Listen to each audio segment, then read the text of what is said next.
Assalamualaikum warahmatullahi wabarakatuh. Salam reformasi birokrasi dan zona integritas. Ketemu lagi dengan saya, Suman Jaya, Inspektur Pembantu Bidang Pemerintah dan Aparatur pada Inspektorat Daerah Provinsi Kulon Bangka Belitung. Bagaimana kabarnya? Kami berharap semuanya dalam kondisi sehat walafiat. Pada kesempatan kali ini, kami akan berbagi pengalaman bagaimana melaksanakan informasi birokrasi dan pembangunan zona integritas pada area penguatan akuntabilitas. Jangan lupa untuk follow media informasi komunikasi dan sosialisasi yang kami miliki, yaitu pada Instagram Inspektorat Bubble, Facebook Inspektorat Bubble, kanal YouTube Inspektorat Bubble, email inspektorat@gmail.com, dan website ada www.inspektorat.bubbleprov.go.id. Jadi teman-teman semua tidak ketinggalan terhadap video-video kami selanjutnya, termasuk video-video dari kegiatan lain yang dilakukan di Inspektorat Daerah Provinsi Kulon Bangka Belitung.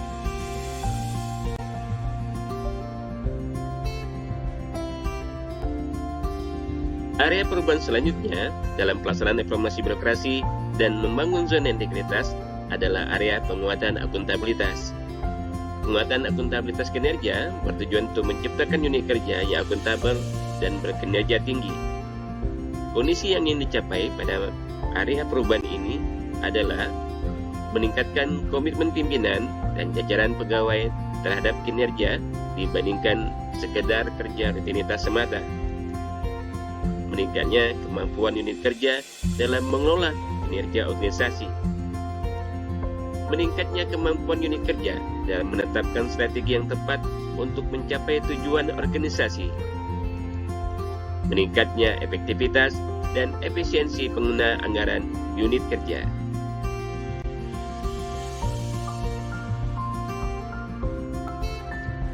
Atas dasar tersebut, maka untuk mengukur pencapaian 4 kondisi ini, digunakan indikator-indikator sebagai berikut.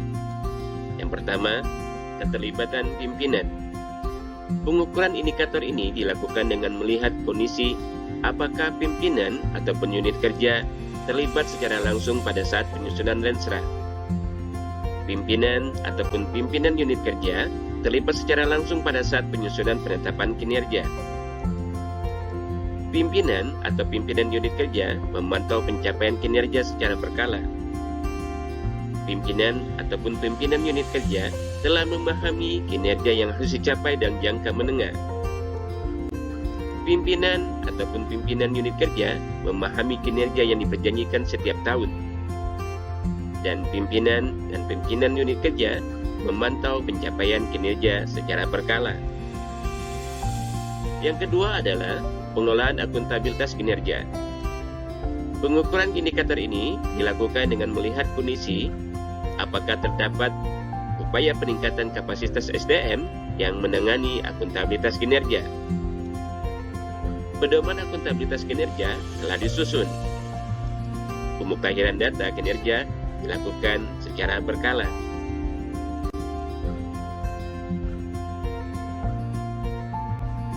Pada area penguatan akuntabilitas, aspek hasil antara diukur dengan indeks perencanaan dari Kementerian Perencanaan Pembangunan Nasional. Jadi, unit kerja tidak perlu melakukan aspek hasil antara ini.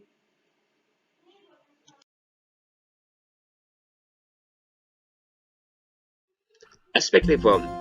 Aspek reform diukur dengan melihat kondisi. Yang pertama adalah efektivitas dan efisiensi anggaran. Pengukuran indikator ini dilakukan dengan melihat kondisi penggunaan anggaran yang efektif dan efisien, perhitungan jumlah program dan kegiatan yang ada, perhitungan jumlah program dan kegiatan yang mendukung tercapainya kinerja utama organisasi, persentase sasaran dengan capaian persentase 100% atau lebih, persentase anggaran yang berhasil direfocusing untuk mendukung tercapainya kinerja utama organisasi.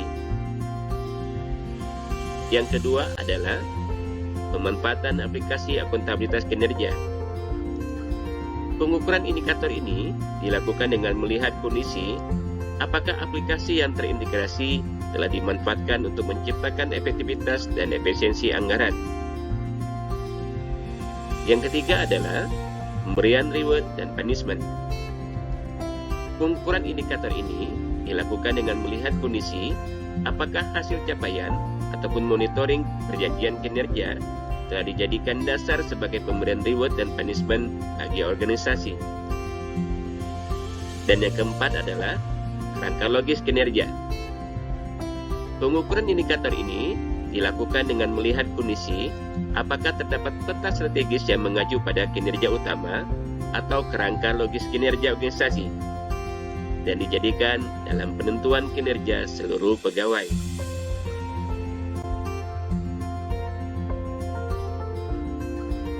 Berikut ini adalah beberapa dokumen yang digunakan untuk memenuhi kedua indikator tersebut.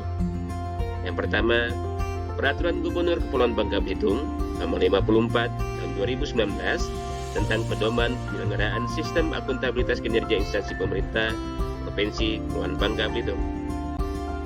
Peraturan Gubernur Nomor 13 Tahun 2016 tentang petunjuk pelaksanaan evaluasi atas implementasi sistem akuntabilitas kinerja instansi pemerintah di lingkungan pemerintah Provinsi Kepulauan Bangka Belitung. Penggunaan aplikasi Esaki Preview untuk pemuktahiran data kinerja yang dilakukan secara berkala. Adanya keterlibatan pimpinan pada penyusunan rensra dan reja, serta penetapan perjanjian kinerja pegawai.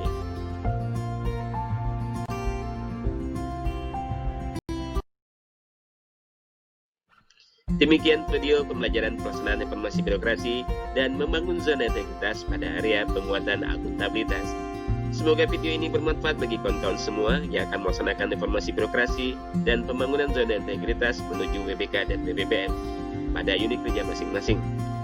Jangan lupa untuk follow ataupun subscribe kanal video, Instagram, website, dan email kami. Media ini dapat digunakan untuk bertanya dan sebagainya. Kami akan membuat video virtual pada area perubahan yang lainnya pada kesempatan yang berbeda. Jika ada kritik maupun saran perbaikan, silakan disampaikan kepada kami. Terima kasih dan salam reformasi birokrasi dan zona integritas. Assalamualaikum warahmatullahi wabarakatuh.